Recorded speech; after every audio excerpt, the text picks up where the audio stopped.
오늘 사상 처음으로 판문점에서 남북미 세 정상이 만났습니다. 장소는 분단의 상징인 판문점입니다. 예, 트럼프 대통령은 북한 땅을 밟은 첫 현직 미국 대통령이 됐습니다. 네, 통일부 장관을 지내신 정세현 현 한반도 평화포럼 이사장과 또 왕선택 통일외교 전문기자와 함께 자세한 소식 짚어보겠습니다.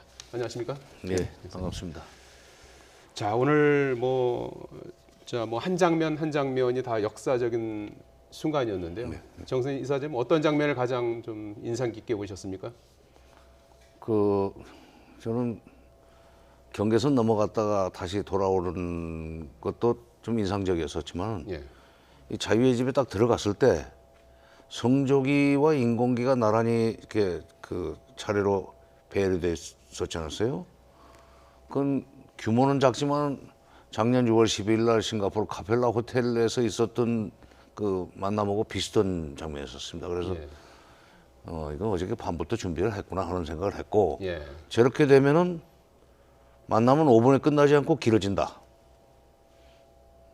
그렇게 짐작을 했었죠. 당초에는 한 4분, 5분 정도 이렇게 회담이 있을 것이다 이런 예상도 있었죠. 그러니까 트럼프 대통령이 예. 어떤 특유의 그야말로 깜짝 쇼, 서프라이즈 그거 즐기는 분 아니에요. 예. 이미 어저께 보고를 받고 문 대통령한테 한미 정상회담에서 확실하게 판문점에서 김정은 위원장을 만나게 됐다는 얘기를 한 것 같고 그때 이미 그런 준비는 돼 있었다고 보고 그래서 중간에 어느 방송에서인지 김준영 교수가 나와가지고 이건 사실상 3차 북미 정상회담으로 성격 규정을 해야 된다는 얘기를 했는데 예. 25분이 넘으면서 그랬을 거예요.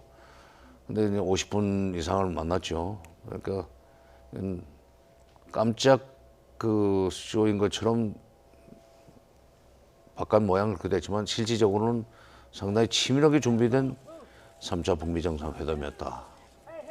그렇게 봅니다. 예.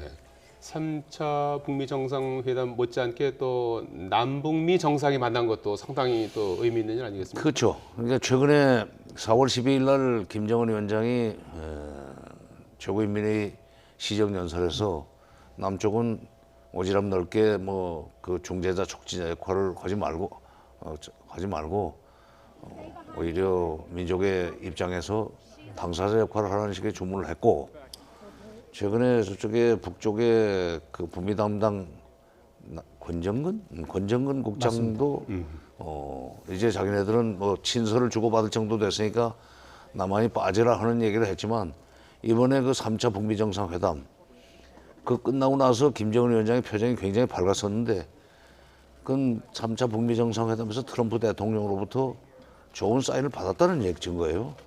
그거는 문재인 대통령이 오사카까지 온 트럼프 대통령 여기까지 끌어들여가지고 판문점까지 올려 보냈기 때문에 된 거죠. 네. 그래서 북한이 아마 오늘 3차 북미 정상회담을 계기로 해서 한국의 역할에 대해서 다시 한번 문재인 대통령의 위상과 역할에 대해서 다시 한번 생각을 하는 계기가 되리라고 생각합니다. 네.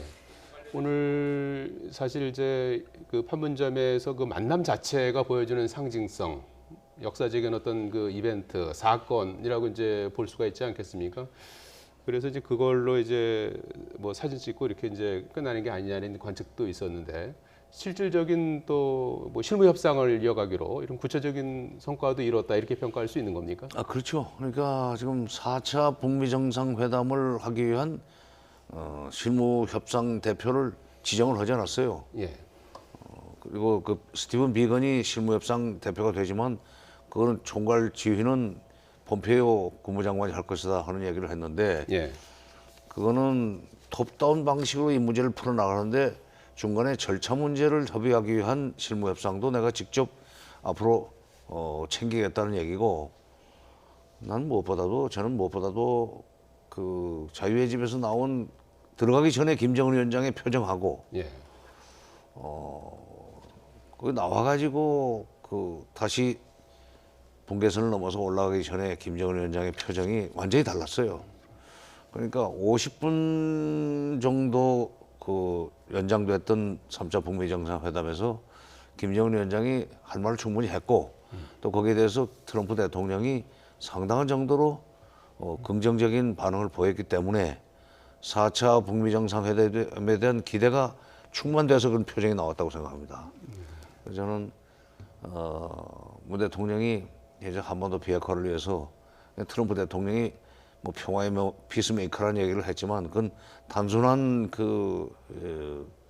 소위 립서비스가 아니라 실제로 그렇게 될 수 있도록 지금 밑자리를 깔아준 그 점을 북한에서 인정을 해야 된다고 저는 봐요. 또 우리 야당에서도 뭐 거기까지 갔는데 정상회담을 남북미 정상회담도 못하고 북미 정상회담만 추선했다고 그러는데 예. 그거는 지금 그렇게 볼 일이 아니에요. 북미 정상회담에서 북핵 문제의 소위 그 돌파구가 열려야만 됩니다. 근데 그렇게 만드는 것이 더 중요하지. 거기 끼어가지고 셋이 앉아서 무슨 얘기를 얼마나 하겠어요. 예. 자기들끼리 주고받을 얘기들을 하게 만들고 우리는 빠졌다가 마지막에 다시 나와서 잘 가라고 인사하는 거. 그게 훨씬 더 한반도 평화 관련해서는 중요한 그 장면이었고 역할이었습니다. 예, 그렇다면 왕 기자는 어떻게 보셨습니까? 사실 어제 이 시간만 하더라도 24시간 전만 하더라도 저희가 뭐 만남이 성사될 것이다, 아니다, 만남이 어려울 것이다 이런 이야기를 그렇습니다. 두고 분분했거든요. 의견이 어떻게 보셨습니까? 저는 어제 이 시간에 50대 50이라고 했고요. 예. 지금 뭐 오늘에 와서 보니까 제가 이제 상황을 보는 게 좀 부족하다는 생각을 들고 다시 한번 반성을 좀 했고요. 그러나 이제 합리적인 추론으로 어제 봤을 때는 분명히 50대 50이 좀 적절했다고 좀 생각을 합니다. 어쨌든 오늘 결과를 봤을 때 지금 여러 가지 의미를 부여할 게 많은데 오늘 나온 그림 특히 여기서 보면은 뒤에 깃발의 배열이라든가 김정은 위원장과 트럼프 대통령의 그 좌석 배치를 보면 굉장히 저는 의미를 부여할 수 있다 이렇게 생각을 합니다. 예. 다시 말해서 깃발 배치나 김정은 위원장의 위치를 보면 저 회담장의 배치는 김정은 위원장이 주인 자리를 앉은 것이고 트럼프 대통령이 손님 자리에 앉은 것입니다. 저 장소는 남쪽 구역인데 남쪽 구역에 있는 남쪽 시설에 김정은 위원장과 트럼프 대통령이 왔는데 그 주인 자리, 상석의 자리를 김정은 위원장이 앉았고 그러한 자리 배치를 김정은 위원장이 어젯밤에서 오늘까지 오는 사이에 수락을 하고 또 그걸 실제 실행했다고 하는 것은 사실 그동안 남북 관계에 있어서 굉장히 긴장감이 있었는데 굉장히 김정은 위원장이 문재인 대통령에 대해서 마음을 많이 누그러뜨리고 풀어주는 그런 증거가 아니겠느냐 이런 생각을 많이 하게 되고요. 저 자리에 비록 문재인 대통령은 없었지만 문재인 대통령의 그런 촉진자적인 역할이 방 전체에 녹아있다 이런 생각이 들어서 아주 저는 굉장히 기분 좋은 유쾌한 이런 부분이었다 이렇게 말씀드리고 싶습니다. 아니 유명한 드라마에 PD는 직접 화면에 안 나오죠. 네. 탤런트들 잘하게 만들어지고 특히 아까 왕 기자 좌석 배치 아주 세심하게 보셨는데 역시 기자는 다르시군요. 근데 그 탁자가 김정은 위원장 바짝 붙어 있었어요. 예. 그리고 트럼프 대통령의 그 의자는 좀 떨어져 있었습니다. 그 옆에 탁자가 안 보이고 그래서 이거는 이게 그 자유의 집이면은 우리 쪽 공간인데 거기다 그런 자리 배치를 할 수 있으려면 그건 우리 쪽하고도 협의를 해야 됩니다. 한미 간에만 아니 미국 간에만 해가지고 되는 건 아니에요. 비록 그것이 관리 책임이 유엔사에 있다고 하지만 자유의 집 관리를 지금 통일부가 하고 있거든요. 통일부 연락관들이 그걸 하고 있어요. 그래서 그걸 보면서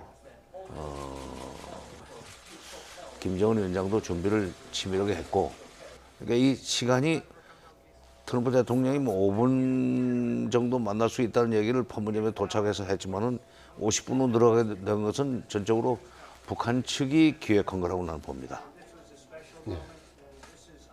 깃발까지 가도 걸지 않았어요. 그거 보면은 북한도 이번 기회를 놓치면은 말하자면 북핵 문제 해결을 위한 새로운 걸음을 시작할 수가 없고 연말까지 기다린다고 그랬지만 연말까지 기다려가지고는 안 된다는 건 뭐 누구보다도 북한이 잘할 거예요. 왜냐하면 내년 말까지 마무리를 해야 되는 국가 경제 발전 5개년 전략을 연말까지 기다려서 미국으로부터 여러 가지 제재 해제를 받아내고 또는 관계 개선 그 조치를 받아내면은 시간이 없어요. 그래서 금년 여름을 넘기면 안 된다는 절박감이 김정은 위원장부터 있었고, 김정은 위원장이 있었고, 또 트럼프 대통령도 예. 내년 11월 달에 실시되는 11월 3일 날 실시되는 대통령 선거에 외교업적으로 뭘 내놓으려면은 금년 여름에 확실하게 뭔가 좀 성과를 내야 됩니다. 앞서서 정세 이사님께서 이제 비핵화 협상에 이제 물꼬가 이제 트인 걸로 돌파구가 이제 마련된 걸로 이렇게 이제 평가를 해주셨는데 이제 2, 3주 내로 이제 실무 협상팀을 꾸려서 실무 협상에 나서기로 하지 않았습니까? 그러면 그 동안에 있었던 입장, 하노이에서 이제 서로의 입장 갖다 이제 대강 다 밝힌 걸로 이렇게 좀 전해지고 있는데 좀 서로가 좀 진전된 달라진 입장을 좀 보여줄 수 있을까요?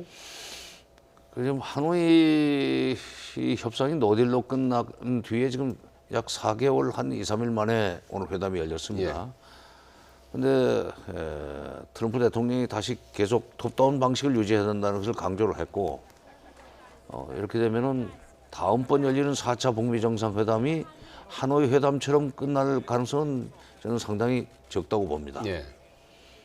그리고 더구나 이제 그 김정은 위원장이 워싱턴 백악관까지 갈 수 있을지 없을지 그것은 북한 내부의 여러 가지 준비와 관련돼서 아직 예단하기 어렵지만 손님을 불러놓고 그 김정은 위원장이 그 백악관까지 들어가면은 절대로 그 빈손으로 보낼 수 없어요. 예. 손님으로 불러놓고 지난번 하노이는 제3국에서 만났기 때문에 그저 각각 헤어지면 되지만 손님으로 불러놓고 이렇게 호술한 대접을 할 수 없다는 점에서는 트럼프 대통령도 이제 4차 북미 정상회담에서는 확실하게 북한한테 상응 조치를 상당히 해줄 준비가 돼 있다고 돼 있는 것을 지금 이미 오늘 지금 보여줬고 그것 때문에 김정은 위원장의 표정이 밝지 않았는가. 그래서 저는 조금 앞서가는 얘기가 될지 모르지만 7월 중에 7월 앞으로 2, 3주 내에 실무 접촉을 시작하자고 그랬으니까 7월 중순 아니면 7월 21일 이후 하순에 접촉이 시작돼서 그러면은 8월 중에는 북미 정상회담이 열릴 수 있지 않겠는가. 그들의 각각 북한과 미국의 국내 정치적 필요 때문에 그렇습니다. 연말까지 갈 수 없어요. 예. 자, 이 그 실무 협상과 관련해서 이제 트럼프 대통령이 오늘 이제 중요한 언급을 하지 않았습니까? 이제 포괄적인 김정은 위원장이 포괄적인 협상과 합의를 하겠다는 점에 합의를 했다. 이제 이런 언급을 하지 않았습니까? 이게 어떤 의미가 있는 겁니까? 포괄적이라는 말은 미국의 용어입니다. 예. 합의를 할 때 포괄적으로 해야 된다. 또 이에 대해서 북한은 단계적으로 하는 것이 좋다 해서 지금까지 의견이 엇갈려 있었습니다. 예. 엇갈려 있었는데 이제 트럼프 대통령이 이제 포괄적이라는 용어를 사용을 했는데 아마 이제 김정은 위원장이 거기에 동의했다는 이야기라기보다는 포괄적인 합의가 중요하다 이제 그런 취지라고 저는 좀 받아들이고 싶은데 이 부분에 대해서는 아직까지는 협상의 여지가 있는 것이고 북미 협상이 제대로 열린다면 바로 이 부분이 최대의 협상 쟁점이 될 것입니다. 어쨌거나 그것 외에 다른 여러 가지 부분에 대해서는 굉장히 좀 서로가 허심탄회하게 의견을 교환을 하고 어떻게 서로가 유연성을 보일 수 있는 부분을 발견을 한 것 같아요. 예. 근데 이제 포괄적이라고 하는 부분은 협상이 열려서 북한이 거기에 동의를 해야만 하는 그런 부분이라서 이건 앞으로 지켜봐야 될 부분이 되겠습니다. 근데 이제 그게 지금 그 지난번 하노이 때 미국이 내놓은 건 이제 빅딜.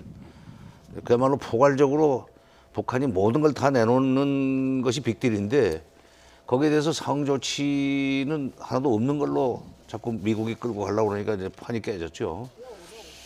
근데 지금 최근에 스티븐 비건 대표도 얘기를 하고 그 전에 폼페이오 장관도 그 거론을 했던 것 같은데 소위 simultaneous and parallel 그러니까 동시적이고 병행적인 그런 방식으로 지금 문제를 풀자 하는 얘기를 했어요. 예. 근데 그 언론 봐서는 그게 북한이 말하는 단계적 동시 행동과는 좀 다릅니다. 북한은 처음부터 큰 그림을 그린다기보다도 단계적으로 작은 것부터 맞바꾸는 식으로 해서 그다음에 최종적으로 완전한 비핵화 예. 그리고 완전한 북미 관계 개선으로 나가자는 주장을 해왔죠. 그러니까 하노이에서는 지금 한발 지금 나온 거예요. 미국이.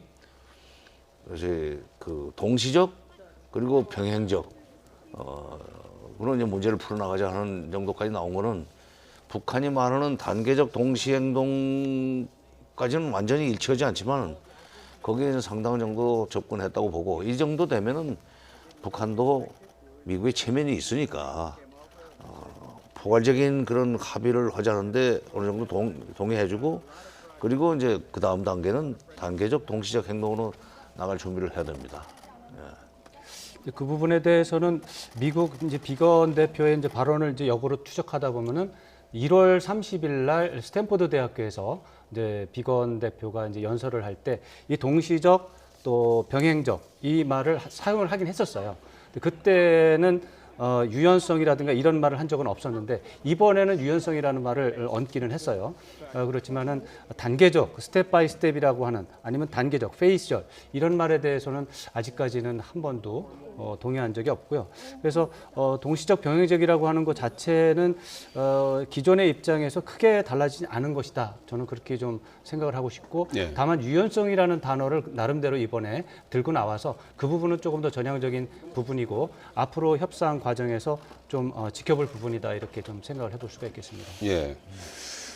자, 오늘 뭐 저 TV 중계를 통해서 이제 보셨습니다만 오후 3시 44분에 자유의 집 문이 열리면서 트럼프 대통령이 계단을 내려와서 군사분계선 앞에서 김정은 위원장과 이제 만나는 모습을 46분.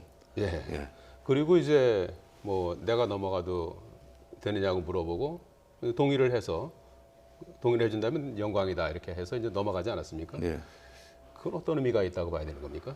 그러니까 트럼프 대통령이 뭐 혼자서 저벅저벅 그 분계선을 넘어가는 것도 모양이 안 좋고 예. 어디까지나 아무리 그게 이제 좀 무장 해제가 됐지만 예. 그래도 북한 땅이기 때문에 북한 저 정상의 동의를 구하고 넘어가야죠.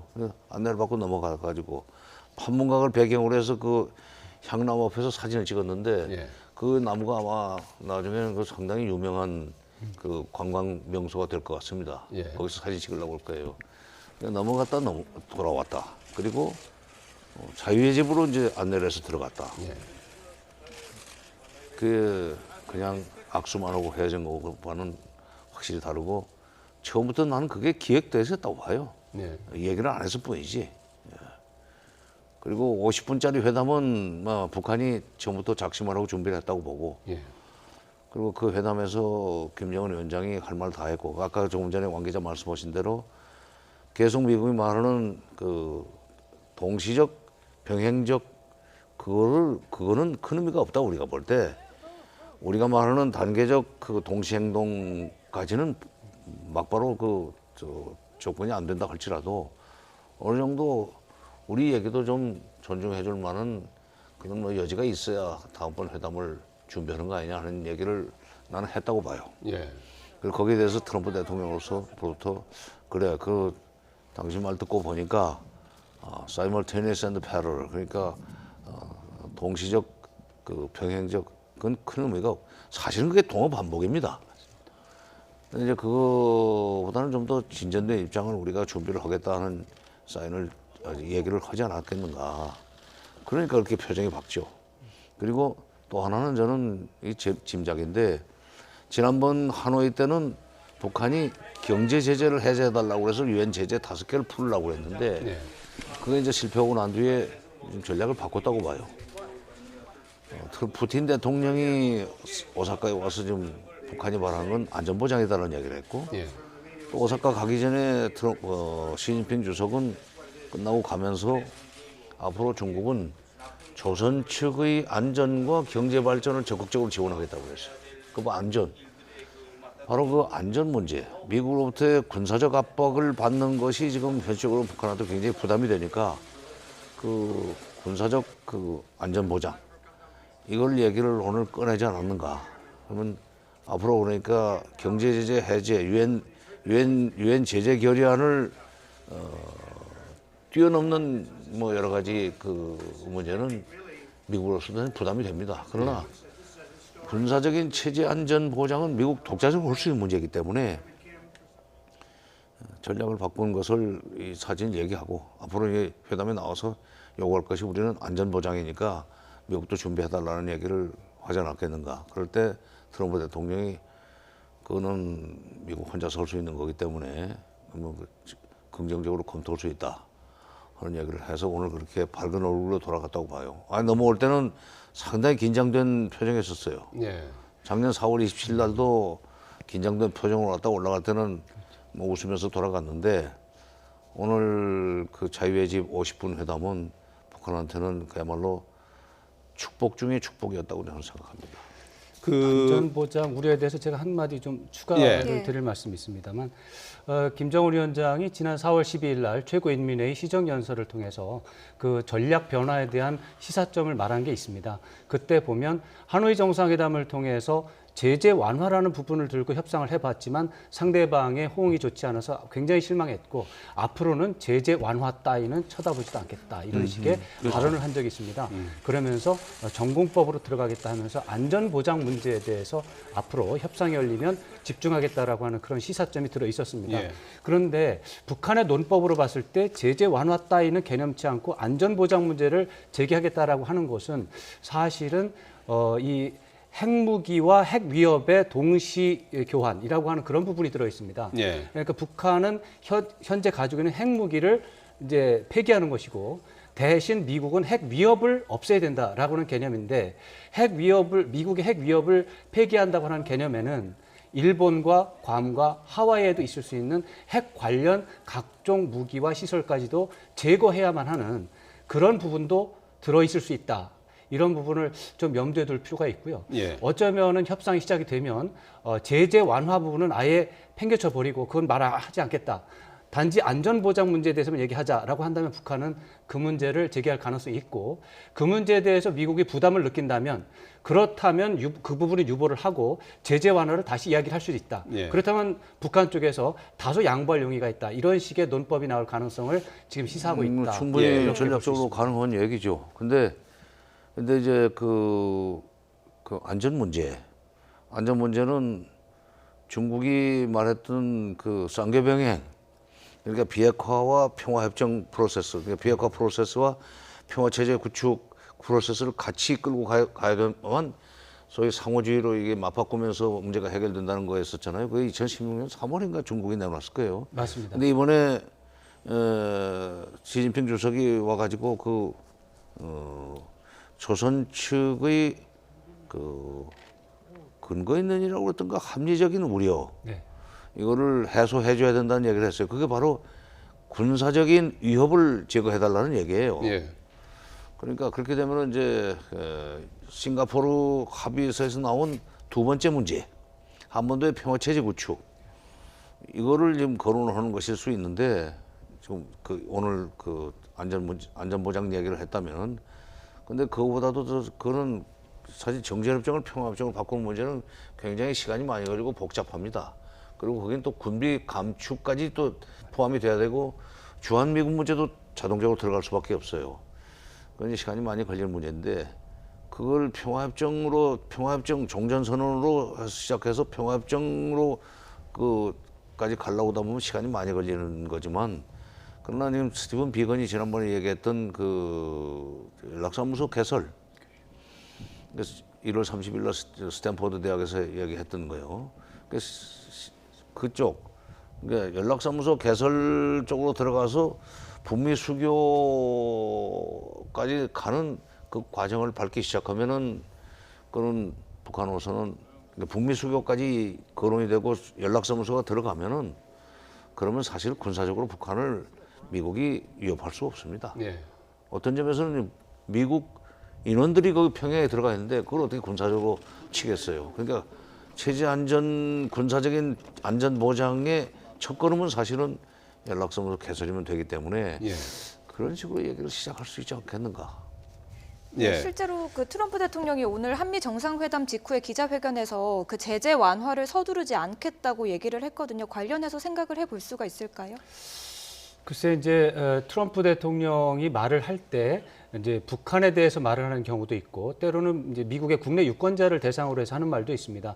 그래서 트럼프 대통령이 기본적으로 항상 그 국내 유권자를 대상으로 하는 말이 절반 정도 있다고 봐야 되는데 제재를 계속해서 유지하고 있다라고 하는 것, 그리고 자기는 북한과의 협상을 굉장히 유리하게 잘 이끌고 있다라고 하는 것을 이제 미국의 국내 엘리트들과 유권자들에게 강조하는 차원에서 예. 내가 제재를 먼저 푸는 일은 없고 북한이 나의 협상 거래 기술에 의해서 넘어가서 저쪽이 양보하면 그때는 해줄 수 있다라고 하는 그런 자세를 유지하는 거고요. 실제 협상에 들어가면 또 다른 국면이 있을 것으로 생각이 그렇죠. 됩니다. 바로 예. 제재 완화는 없다 하는 얘기는 그건 뭐 어떻게 보면은 상투어 비슷하게 됐어요. 또 괜히 그 제재 해제를 할 수 있는 것처럼 해놓으면은 아까 왕 기자 지적하신 대로 예. 미국 내 그 보수 진영에서 그 굉장한 이제 반발이 심해질 겁니다. 예. 반발이 일어나고 그렇게 되면은 내년 선거에도 도움이 안 되죠. 예. 그러니까 결과로서 제재 해제가 될 때까지 내가 먼저 하지는 않겠다는 얘기는 그건 당연히 트럼프는 예. 짚고 넘어가야 될 문제예요. 오늘 트럼프 대통령은 협상을 진행하다 보면 제재도 뭐 해제될 것이다 이렇게 언급을 했습니다. 그래서 그간의 뭐 선비핵화, 후 제재 완화 기조에서 좀 달라진 게 아니냐 이런 일부 관측도 제기가 되긴 했는데 분명히 그렇게 예. 해석할 수 있는 그런 문장이 되겠습니다. 예. 그것은 북한 쪽에서는 매우 긍정적으로 받아들일 게 확실합니다. 예, 협상에 이제 달려 있다 이제 이렇게 볼 수 있는 부분도 있고요. 오늘 북미 정상이 만난 장소가 자유의 집 아니겠습니까? 네, 그 당초에는 이제 뭐 판문점에서 뭐 만날 수도 있을 것 같고 또 북쪽으로 넘어가서 북측의 통일각에서 만날 수도 있을 것 같았는데 이 자유의 집에서 만난 이유는 뭐라고 보십니까? 우리 쪽에서 좀 준비하기가 좀 용이했던 건가요? 어떻게 해석해야 되는 그렇죠. 겁니까? 그러니까 통일각, 판문각은 사실 회담할 수 있는 공간은 아닙니다. 예. 그거는 뭐 건물도 오래됐고, 예. 그러나 이제 그 통일각은 83년 통일각은 판문각이 너무 누추하기 때문에 새로 지은 지읍인데 지난번에 작년 5월 26일 날 원포인트 남북 정상회담을 했었죠. 예. 근데 거기서 충분히 회담을 할 수 있는데도 불구하고 자유의 집으로 지금 넘어와서 한 거 보면 그건 북한도 미국과 우리 측에 보내는 메시지를 좀 충분히 내놓으려면 통일각보다는 자유의 집이 훨씬 유리합니다. 예. 공간이 높고 그다음에 모양새도 남측 지역으로 넘어와서 북미 정상회담을 하는 것이 자기 지역에서 하는 것보다는 북한 주민들한테 보내는 메시지도 훨씬 더 내용면에서 좀 강력해질 수 있죠. 그것과 관련해서 네. 또 하나 또 고려 사항이 있을 수 있는 게 경호나 안전 문제라고 하는 것이 마지막까지 굉장히 큰 문제였을 거라고 생각을 합니다. 네. 예. 그랬을 때 이제 트럼프 미국 대통령의 경호 담당을 하는 참모들의 입장에서 본다면 자기의 미국의 대통령이 북한 구역에 넘어가서 어느 정도 기간을 보내야 되고 그것을 준비도 없이 그런 행사를 하는 것에 대해서는 굉장히 반대했을 가능성이 좀 있고요. 그랬을 때 경호팀들이 볼 때는 남쪽 시설을 이용한다면 뭐 동의하겠다. 뭐 이렇게 어떤 타협이 있을 가능성 그 부분도 좀 생각을 해볼 필요가 있겠습니다. 그 일이 예. 있네요. 왜냐하면은 우리 측 지역에서 하면은 미국 대통령 경호는 늘상 지금 따라다니는 거고, 그다음에 우리 측에서 하면은 외곽 경비는 확실하게 해줄 수 있는데 지금 북측 지역으로 만약 넘어간다고 그러면 별도의 병력이 평양에서 내려와야 됩니다. 예. 거기 있는 뭐 상주하는 군대만 가지고 안 되고 경호 인력이 따라 나와야 되는데 지난번 회담 때 4.27 날 뭐라고 합니까? 경호들 뛰는 사람들 스포츠 하려고 뛰는 쉽게 이제 깍두기 그 인원만 내려온 것 같은데 별도의 병력이 내려오는 여러 가지 번거로움을 피하기 위해서는 남측 지역으로 넘어가는 것도 나쁘지 않고 또 그 자리에서 차라리 이 얘기하는 것이 여러 가지로 미국한테 보내는 메시지나 한국 측에 보내는 메시지가 제대로 전달될 수 있다. 우리 기자들이 뭐 엄청나게 가지 않았어요. 미국 기자들도 따라갔지만 그런 여러 가지 계산이 있었으리라고 봅니다. 예. 오늘 문재인 대통령과 김정은 위원장도 좀 오랜만에 이제 재회를 했는데 말이죠. 오늘 주로 어떤 얘기를 좀 나눴을 거라고 보십니까? 거기서는 뭐 깊은 얘기가 있어요. 이제 예. 이게 잘 되고 나중에 우리도 또 별도로 만납시다 하는 정도 얘기는 문 대통령이 꺼냈으라고 보고 예. 거기에 대해서 뭐 김정은 위원장이 그거 뭐 할 수는 없는 것이 어차피 남쪽으로 한번 오겠다고 했었고 서울에 한번 오기로 했죠. 근데 그 약속 못 지킨 거에 예. 대해서 작년 연말에 상당히 그거에 대해서 미안해하는 또 저 얘기를 꺼냈죠. 예. 자진해서. 그다음에 4월 15일 날 문재인 대통령이 남북 정상회담 하자는 제안을 했는데 거기에 대한 답도 안 내놓고 있단 말이에요. 그러니까 다음번에 북미 정상회담 잘 한 뒤에 남북 정상회담을 본격적으로 한번 서울 쪽에 와서 합시다 하는 이야기는 문 대통령이 했으리라고 봅니다. 예. 그 순서가 꼭 그렇게 해야 되나요? 아니면 뭐 머지않은 시기에 먼저 남북 정상끼리 또 만날 수도 있는 거 아닌가요? 근데 지금 그 북한이 요즘 보이는 그 행보로 보면은 북미 정상회담에서 고비를 넘기기 전에 남한 정부가 독자적으로 아무것도 못한다는 판단을 하고 있는 것 같아요. 그렇다면은 북미 정상회담을 하고 난 뒤에 전체적인 그림이 세 판이 짜여지면 그 틀 내에서 4.27 판문점 선언과 9.19 평양 선언 이행 문제를 논의할 수밖에 없다. 이렇게 이제 보는 것 같고 그렇게 되면은 그때쯤 되면은 서울에 와서 회담을 할 수도 있죠. 그동안에는 답답하니까 북미 정상회담하기 전에 또는 한미 정상회담 전에 원포인트 남북 정상회담을 해서 3차 북미 정상회담이 열리도록 하겠다고 노력을 했는데 북한이 호응을 안 했단 말이에요. 근데 이번에 우연히도 3차 북미 정상회담을 성사시켰고 예.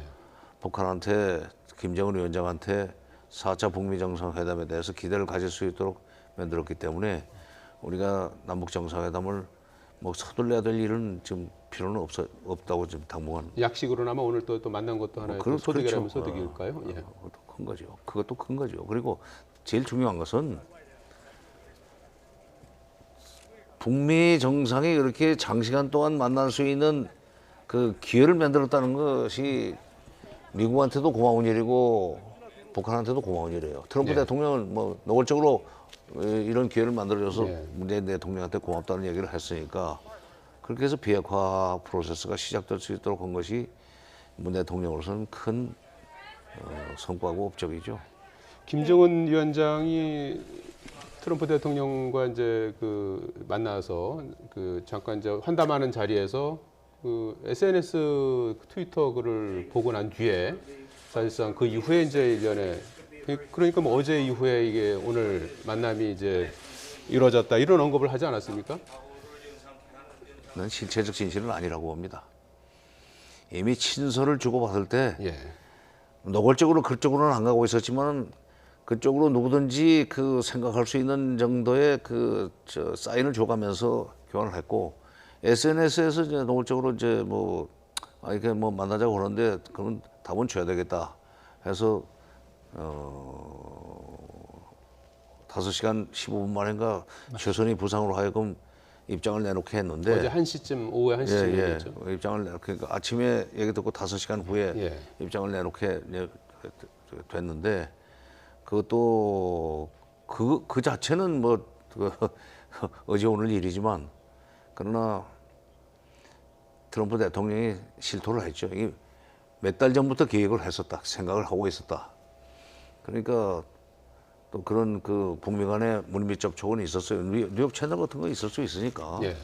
그래서 김정은 위원장이 트럼프 대통령의 생일 축하 무슨 친서를 보내면서 사실은 그 시점은 6.12 그 싱가포르 회담 그 성공적인 회담의 그 기억을 떠올릴 수밖에 없는 그 시점에 편지를 보냈단 말이에요. 예.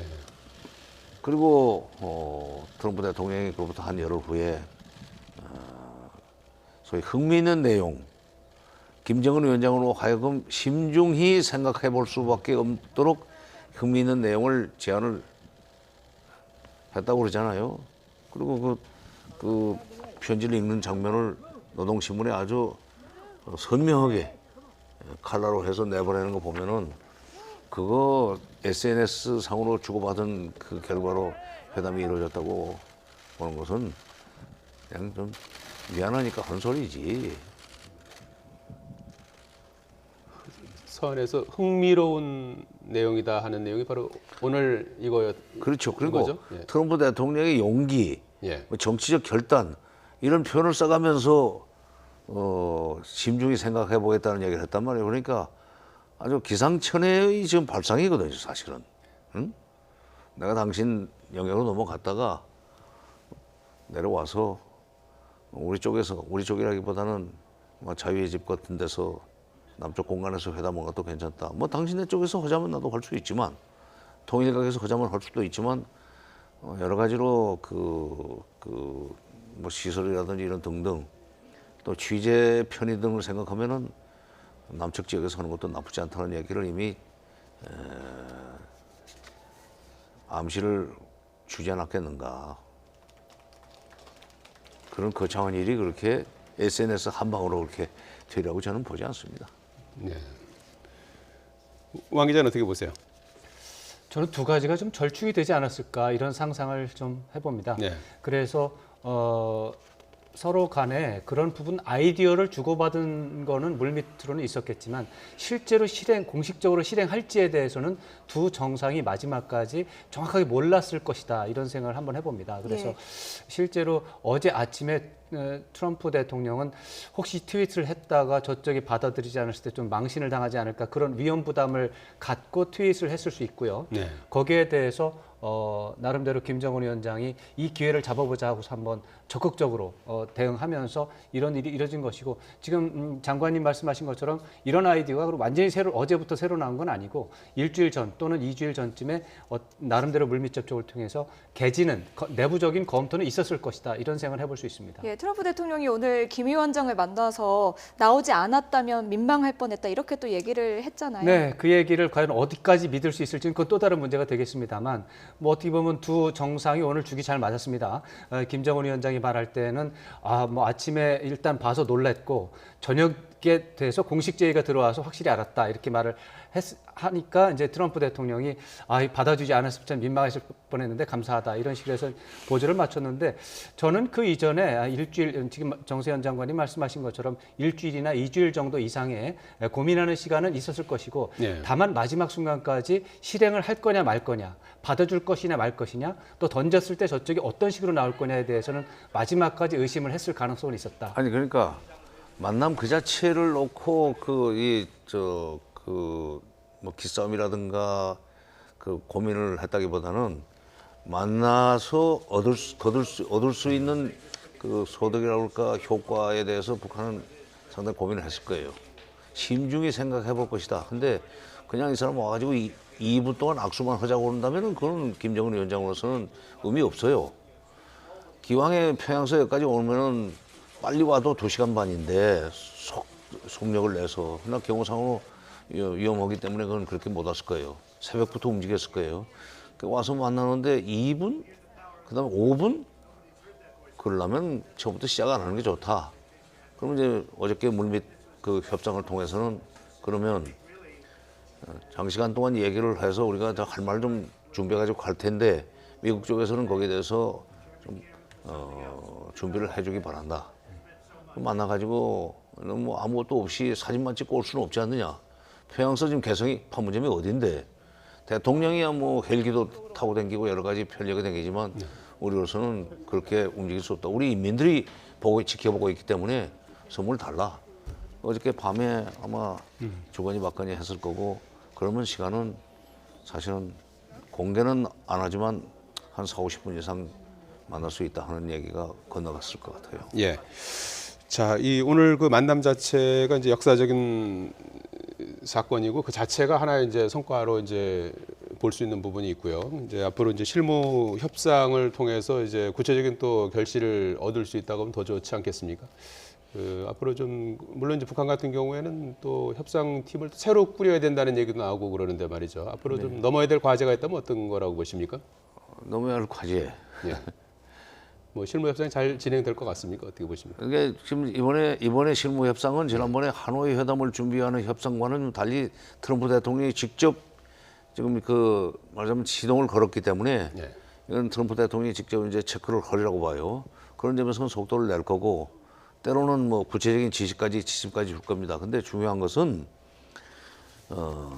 이제 안전보장 쪽이 됐건 제재 완화 쪽이 됐건 미국 측에서 상응 조치를 얼마나 성실하게 준비하느냐입니다. 그거는 가만 놔두면 안 해요. 역시 오늘 회담을 성사시킨 한국 정부와 문재인 대통령이 이제 계속 그 실무 협상이 마무리될 때까지 미국 측에다가 한미 뭐 긴밀한 협조 관계를 통해서 사이 좋으니까 아무 때나 전화도 할 수 있는 그런 사이 아닙니까? 또 뭐 한반도 평화교섭본부장도 수시로 보낼 수도 있고 비건 대표를 만날 수 있으니까 그렇게 해서 미국 측에서 상응 조치를 좀 준비하도록 그렇게 해서 4차 북미 정상회담을 해야만 트럼프 대통령이 내년 대선에 써먹을 수 있는 성과가 나온다 하는 것을 꾸준히 설득해야 된다고 생각합니다. 예. 자, 엄선택 기자, 어떻게 실무 협상 전망은 어떻게 보십니까? 네, 저도 그렇게 생각을 합니다. 아까 이제 초입에 이제 미국에서 빅터차 네. 같은 일부에서는 후속 회담이 계속해서 진행이 돼야만 의미가 있는 회담이 될 것이다 이런 주문이 있기 때문에 예. 네, 그런 부분에 대해서 유의해서 실무 협상과 성과를 내는 것 이런 것들에 주의하면 뭐 이번 회담은 그야말로 역사적인 예. 것이 될 것 같습니다. 예. 예, 지금까지 통일부 장관을 지내신 정세현 현 한반도 평화포럼 이사장과 왕선택 통일유교 전문기자와 함께 여러 가지 얘기 나눠봤습니다. 고맙습니다. 잘 들었습니다.